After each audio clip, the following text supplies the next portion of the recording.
Hello friends, welcome to my channel Hema Karuna vlogs. எல்லோரும் எப்படி இருக்கீங்க? நல்லா இருக்கீங்களா? நானும் ரொம்பவே நல்லா இருக்கேங்க. இன்றைக்கி காலையில் செவ்வாய்க்கிழமை 6 மணிக்கெலாம் எந்திரிச்சிட்டேங்க. எந்திரிச்சு காலை வேலையெல்லாம் முடிச்சுட்டு குளிச்சுட்டு பூஜை ரூமுக்கு வந்தாச்சுங்க. இனி பூஜை ரூமை க்ளீன் பண்ணிவிட்டு சாமிக்கெலாம் பூ வைக்க வேண்டியதான். நான் வருகிற பிப்ரவரி 1ஆம் தேதி தைப்பூசம் வருதுங்க.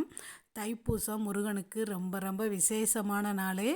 நிறையா பேர் 48 நாள் இதுக்கு விரதம் இருந்து மாலை போட்டு பாத யாத்திரையெல்லாம் போவாங்க.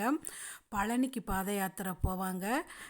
சில பேர் கடைசி 10 நாள் தைப்பூசத்துக்கு கடைசி 10 நாள் விரதம் இருப்பாங்க. முடியாதவங்க தைப்பூசத்தை அன்னைக்கு விரதம் இருப்பாங்க. நான் கடைசி 10 நாள் தைப்பூசத்துக்கு விரதம் வைக்க ஆரம்பிச்சிருவேங்க.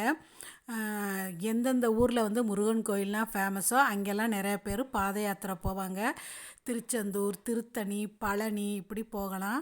நான் போன வருஷம் எங்கள் வீட்டில் இருந்து குன்றத்தூர் முருகன் கோயிலுக்கு பாத யாத்திரையாக போயிருந்தேன். நிஜமாலுமே சொல்கிறேங்க, அந்த அனுபவம் அவ்வளோ ஒரு சூப்பராக இருந்துச்சுங்க. எல்லோரும் கூட்டமாக வழி நெடுகளும் முருகன் பாட்டை பாடிக்கிட்டு கை தட்டிக்கிட்டு அப்படி ஒரு சூப்பரான ஒரு எனர்ஜியாக நடந்து போனோம். நிஜமாலுமே நல்லா இருந்துச்சு. அப்புறம் நம்பினோர் கைவிடப்பட நம்ம கடவுளை நம்பணுங்க. நம்பினாத்தாங்க நமக்கு அதுக்குரிய பலன் கிடைக்கும். காலையில் நல்லபடியாக பூஜை ரூமில் பூஜையெல்லாம் முடிச்சிட்டேங்க. இப்போ காலை சாப்பாடு தோசை தாங்க. தோசைக்கு பூண்டு மிளகாய் பொடி இருந்துச்சா அதை வச்சு காலை சாப்பாடை சாப்பிட்டாச்சு.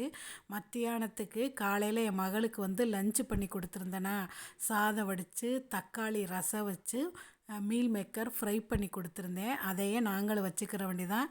எங்களுக்கு கொஞ்சமாக மீல் மேக்கர் ஊற வச்சுருக்கேன். மத்தியானம் சாப்பிடும்போது சூடாக அதை ஃப்ரை பண்ணி சாப்பிட வேண்டியதான். அவ்வளோதான் ஃப்ரெண்ட்ஸ். இந்த வீடியோ உங்களுக்கு பிடிச்சா சேனலை சப்ஸ்கிரைப் பண்ணிவிட்டு ஒரு லைக்கையும் போட்டு விட்ருங்க. தேங்க்யூ.